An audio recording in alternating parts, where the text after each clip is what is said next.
कई लोग तो ऐसे हैं उनका आज तक हनुमान चालीसा पढ़ना नहीं है, आज तक कोई चालीसा, चाहे गायत्री चालीसा हो, लक्ष्मी चालीसा हो, शिव चालीसा हो, पढ़ना ही नहीं आती, बस बैठ गए भगवान के सामने और पढ़ लिया आसन लगा के। नहीं नहीं नहीं, चालीसा पढ़ने का भी एक नियम है।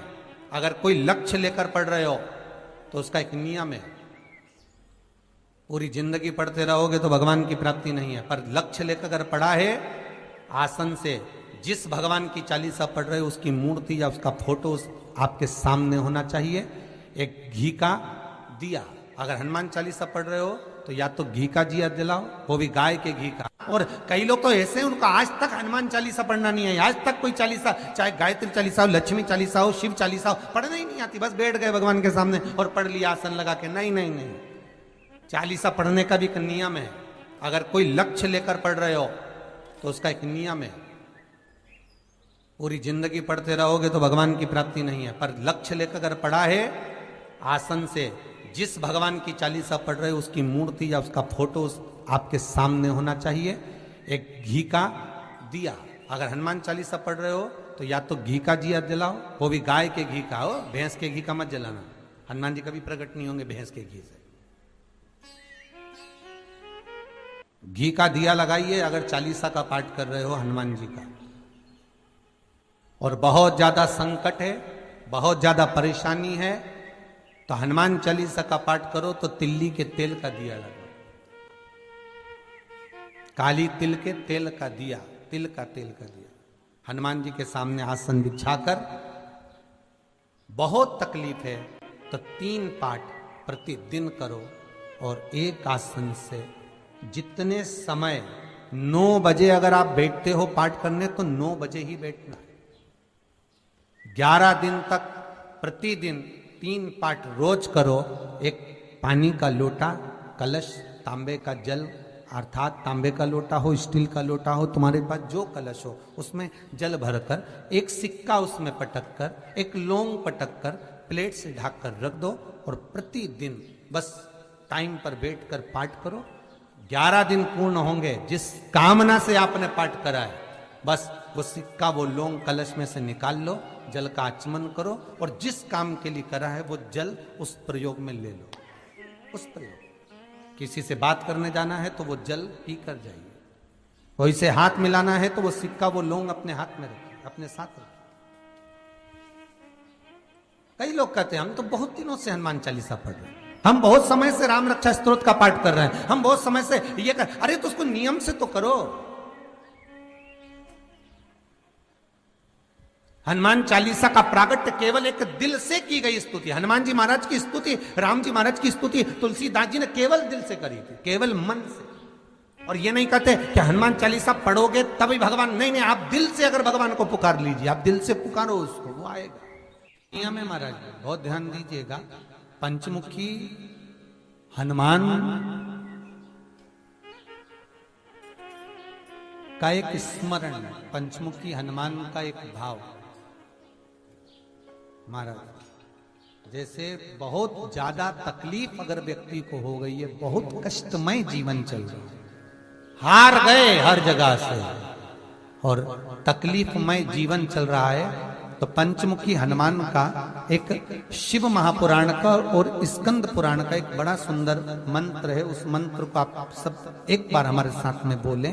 ओम नमो हनुमते रुद्र अवताराय सर्व शत्रु संहारणाय सर्व रोग हराय सर्व वशीकरणाय रामदूताय स्वाहा।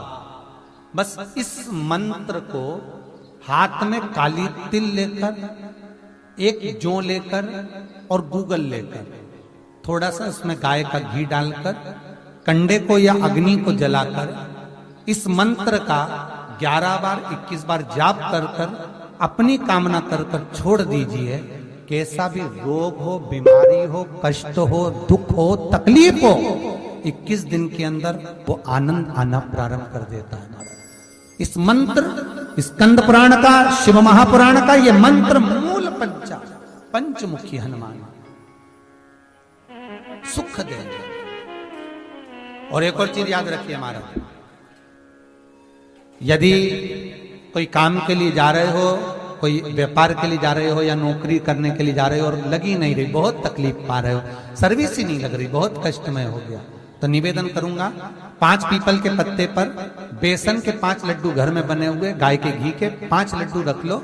उस लड्डू के बीचों बीच एक आटे का दिया और उसमें तिल्ली का तेल डालकर इसी मंत्र का प्रयोग कर कर पंचमुखी हनुमान का किसी भी हनुमान के मंदिर में जाकर, दक्षिण मुखी हनुमान के मंदिर में जाकर उसको रख कर आ जाइए। इसके बाद आप उस काम के लिए जाइए, आपका काम सफल हो जाएगा। आपको किसी को नहीं कहना पड़ेगा कि हाथ जोड़ना नहीं पड़ेंगे, किसी के पांव नहीं पड़ना पड़ेंगे, तुरंत काम होगा।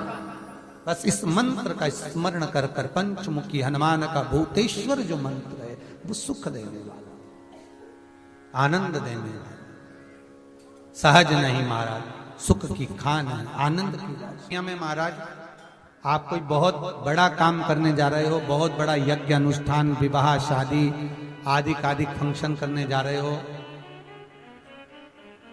4 दिन 8 दिन के लिए आप घर से बाहर जा रहे हो और आपको लगता है कि घर में ताला कैसे लगाएं, तो निवेदन है एक तांबे के कलश में जल भर लीजिए और जल भरकर उसमें थोड़ी सी काली तिल डाल दीजिए, भूतेश्वर शिव का नाम लेकर। कौन से शिव का?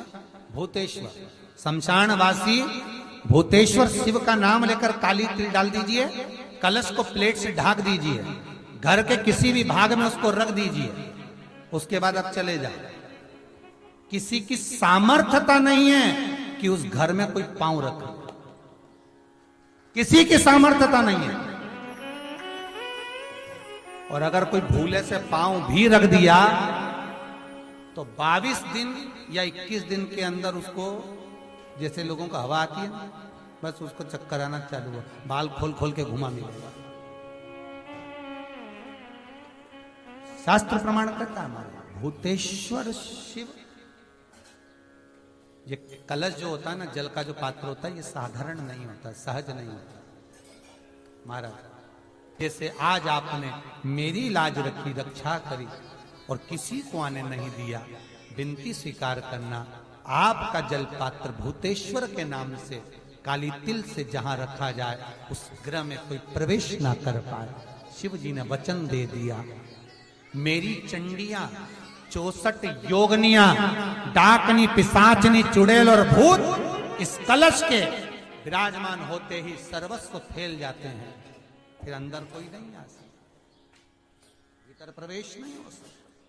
लगे तो उन्होंने हनुमान जी से कहा कि तुम क्या चाहते हो? हनुमान जी बोले मेरे को जाना है, क्योंकि जहां राम वहां हनुमान। हनुमान जी जब कहने लगे कि मेरे को जाना है, तो राम जी महाराज बोले नहीं नहीं हनुमान, तुझे सबसे ज्यादा प्रिय क्या है? तो कह राम। तो हनुमान तू कह रहा है सबसे ज्यादा प्रिय है, राम प्रिय है, तो एक बार जिस समय देवऋषि नारद का अपमान हुआ, विश्वामित्र बाबा का अपमान हुआ, उस समय पर एक राजा ने जब अपमान करा तो तूने उसको राम नाम लिखकर एक जगह पर बिठा दिया और कहा कि तू राम नाम जपते रहे। उसने राम नाम जपा। तब हनुमान याद कर, मेरे सम्मुख में तू खड़ा था और युद्ध होने वाला था, तो तूने क्या कहा था? प्रभु आप इसको मार नहीं सकते क्योंकि ये आपका नाम ले रहा है, राम से बड़ा होता है राम का नाम, आप इसे मार नहीं सकते।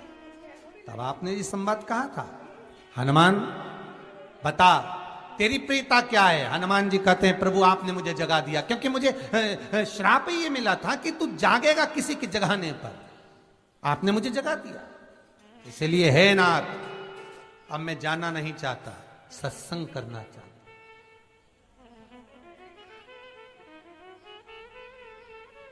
श्री राम जी का चरित्र, अब मैं सत्संग करूंगा, भजन करूंगा, नाम जाप करूंगा। पर राम जी जानते हैं हनुमान से कहा, हनुमान मेरा जाने का समय आ गया, मुझे तो जाना पड़ेगा ना। सीता पृथ्वी में चली गई, मुझे भी जाना है, मैं सरयू के जल में अपने प्राणों को त्यागूंगा, मानव का शरीर है इसको त्यागना तो पड़ेगा ना हनुमान। हनुमान जी बोले तो त्याग दो, त्यागने में क्या दिक्कत है, त्यागो आप तो। पर दिक्कत एक बहुत बड़ी है। तो राम जी ने जैसी कहा दिक्कत बहुत बड़ी है, तो हनुमान जी पूछे ऐसी कौन सी दिक्कत है? हनुमान जी के शब्द सुने तो राम जी बोले, जब जिस समय पर तुम सूर्य को निगल गए थे, इंद्र को क्रोध आया था और इंद्र ने तुम पर वज्र का जब प्रहार करा था, जब वज्र का प्रहार इंद्र ने करा तब तुम्हारा नाम हनुमान हुआ। तब सारे देवी देवताओं ने तुम्हें वर प्रदान करा। उस जगह पर यमराज भी खड़ा था, तो यमराज ने तुम्हें वर दिया था कि जहां हनुमान होगा वहां यमराज नहीं होगा। अब दिक्कत यह है कि मुझे प्राण त्यागना है और तू मुझे 1 मिनट के लिए नहीं छोड़े, तो यमराज आएगा कैसे? दिक्कत वहां अड़ी पड़ी।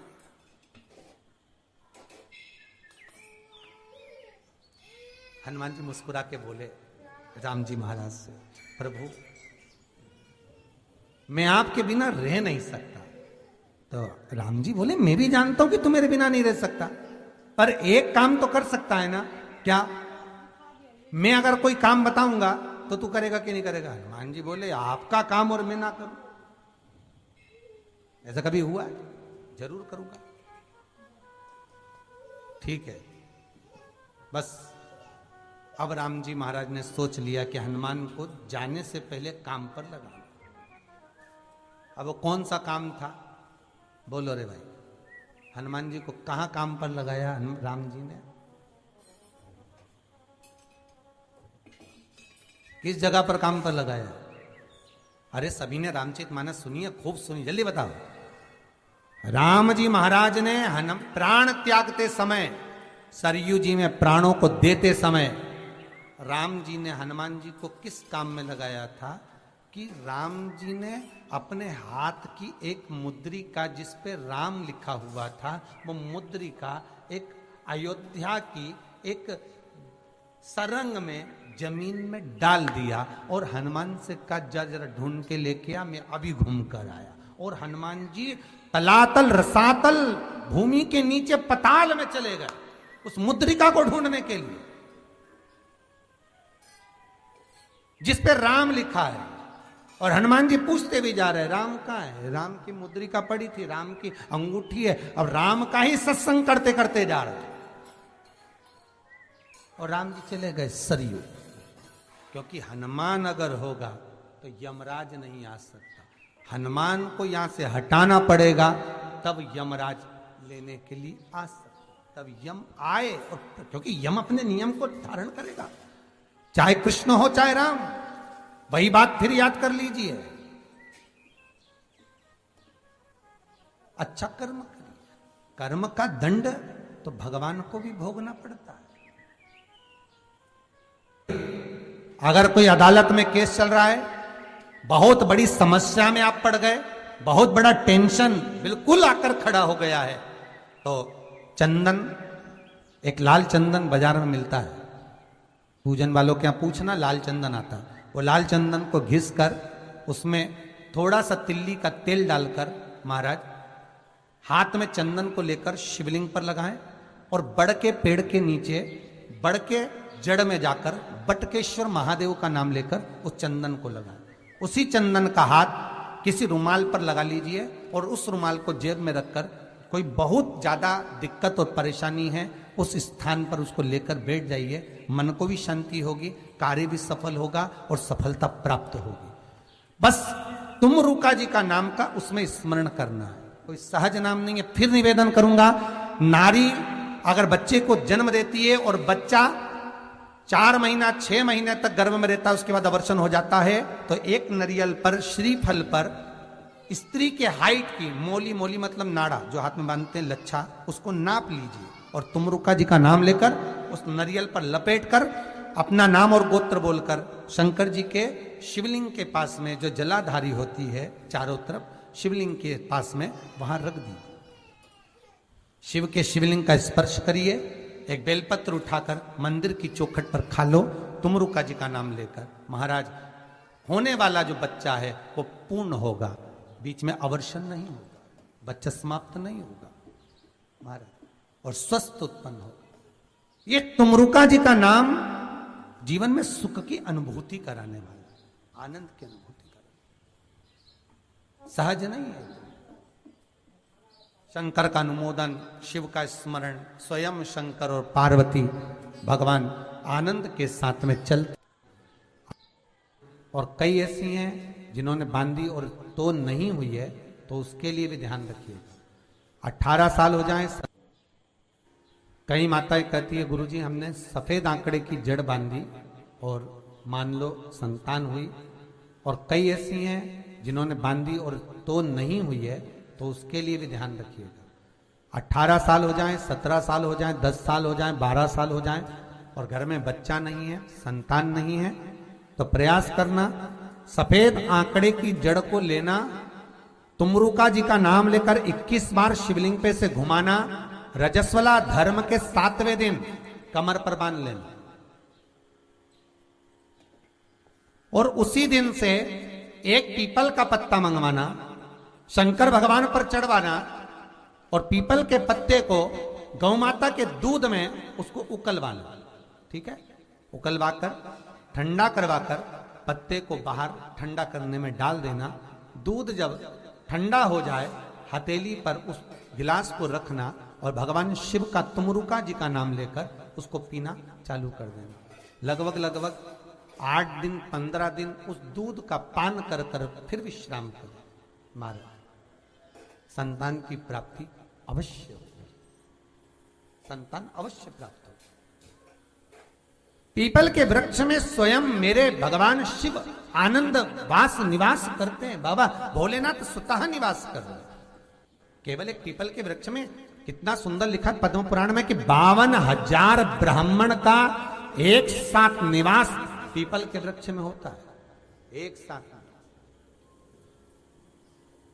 में महाराज जिसकी फैक्ट्री नहीं चलती हो, प्रॉपर्टी की आप खरीदारी बेचादारी करते हो, प्रॉपर्टी से जुड़ा हुआ काम करते हो या लोहे से जुड़ा हुआ करते हो या फैक्ट्री आदि का कर्म करते हो, कोई मैन्युफैक्चरिंग करते हो, वो नहीं चल रहा, तो हनुमान जी के उल्टे पांव का सिंदूर लीजिए और हनुमान जी के दूसरे नंबर के भाई गतिमान का नाम लीजिए। किसका नाम लेना है? गतिमान। गतिमान का नाम लेकर फैक्ट्री के बाहर या फैक्ट्री पर एक स्वस्तिक का निर्माण कर दीजिए। हनुमान जी के उल्टे पांव के सिंदूर और गतिमान का नाम। कभी आपकी फैक्ट्री कोई काम नहीं निकालेगी, उन्नति की ओर ही लेकर जाएगी, कभी घाटे की ओर नहीं जाएगी। गतिमान का नाम। रतिमान, केतुमान, मतिमान, ये जितने भी नाम है हनुमान जी के भाइयों के, ये सब कल्याण करते, एक एक नाम कल्याण करते हमारे। एक यदि बच्चे को सर्दी ज्यादा होती है, निमोनिया ज्यादा होता हो, ठंडा का कोटा ज्यादा रहता हो, तो पीपल के 5 पत्ते महाराज उस पे घृत लगाकर हनुमान जी के तीसरे नंबर के भाई व्रतिमान का नाम लेकर, व्रतिमान का नाम लेकर बच्चे की छाती पर एक वस्त्र से उसको बांध दीजिए, रात्रि भर बंधे रहने दीजिए महाराज। तो बस एक बार बांधना, उसके बाद सर्दी का कोटा नहीं रहता, बच्चा स्वस्थ अपने आप। हनुमान जी महाराज के जितने भी भाई हैं सबका आनंद सुख चरणारविंद। अगर किसी पति पत्नी में झगड़ा चल रहा हो, प्रेम नहीं बढ़ रहा हो, बहुत क्लेश हुई और अदालत में बात पहुंच गई, तलाक होने वाला है, तो भी गतिमान का नाम लेकर हनुमान जी के मंदिर में एक ध्वजा लगा दी जाती है और उस पर ध्वजा पर स्वस्तिक बना दिया जाता है गतिमान का नाम लेकर। तो पति पत्नी का प्रेम वापस बढ़ जाता है और तलाक नहीं होता है महाराज। जिसका तलाक नहीं चाहिए, अगर मन से सोच के बैठे कि तलाक चाहिए तो मत करना, पर नहीं चाहिए, प्रेम बढ़ाना है, उसके लिए गतिमान। अपना कोई पैसा अटक जाता है, कोई कार्य अटक जाता है, कोई फाइल अटक जाती है, कोई काम नहीं होता, तो 5 जगह पर जल चढ़ाना प्रारंभ कर देते। पहला, ये शिवलिंग जलाधारी, बीच में अशोक सुंदरी का स्थान, 5 जगह पर हम जल चढ़ाना प्रारंभ कर देते जब कोई काम अटकता। पहला गणेश जी के स्थान, दूसरा षडानंद कार्तिकेय का स्थान, तीसरे नंबर पर अशोक सुंदरी का स्थान, चौथे नंबर पर जलाधारी के चारों तरफ और 5वां शिवलिंग का स्थान। जब हम यहां से जल चढ़ाना चालू करते हैं, फिर जल को यहां चढ़ाते हैं, फिर मध्य चढ़ाते हैं, फिर जलाधारी पर चढ़ाते हैं, उसके बाद शिवलिंग पर हम जल चढ़ाते हैं और धीरे धीरे जल चढ़ाकर अपनी जब कामना करते हैं, कितना भी कहीं पर भी पैसा अगर अटका होता है, 3-4 महीना अगर लगातार रोज जल चढ़ा है तो बाबा रास्ता खोज ही देता है, वो आता ही। हनुमान जी के एक भाई का नाम है गतिमान। क्या नाम है? गतिमान। कभी स्कंद पुराण अगर पढ़े तो रामेश्वर धाम की स्थापना में हनुमान जी का वर्णन पूरा है। कभी मौका लगे तो आप श्रवण करना स्कंद पुराण। तो उसमें हनुमान जी के भाई गतिमान का व्याख्यान लिखा हुआ। अगर कोई व्यापार व्यवसाय या कोई गाड़ी या कोई फैक्ट्री, जो लोहे का काम करने वाले हैं, जिनकी फैक्ट्रियां चल रही हो, वाहन का कोई गाड़ी लाके एक्सीडेंट हो जाता है, कोई पकड़ लेता है, कोई चक्कर आ जाता है, कुछ ना कुछ प्रॉब्लम, अगर लोहे से जुड़ी हुई फैक्ट्री हो, व्यापार हो, व्यवसाय हो, गाड़ी हो, घोड़ा हो, उसमें तकलीफ आ रही हो कि उल्टे पांव का सिंदूर लाकर गाड़ी पर या फैक्ट्री पर स्वस्तिक बना दिया जाए और गतिमान का नाम लेकर बनाया जाए, तो उस फैक्ट्री में कभी तकलीफ नहीं आ सकती, उसमें उन्नति ही बढ़ेगी। हनुमान जी के भाई गतिमान का स्मरण कर, गतिमान, यहां तक गतिमान का स्मरण किया गया है। पंचमुखी हनुमान का एक स्मरण, पंचमुखी हनुमान का एक भाव। महाराज, जैसे बहुत ज्यादा तकलीफ अगर व्यक्ति को हो गई है, बहुत कष्टमय जीवन चल रहा है, हार गए हर जगह से और तकलीफमय जीवन चल रहा है, तो पंचमुखी हनुमान का एक शिव महापुराण का और स्कंद पुराण का एक बड़ा सुंदर मंत्र है। उस मंत्र को आप सब एक बार हमारे साथ में बोलें। ओम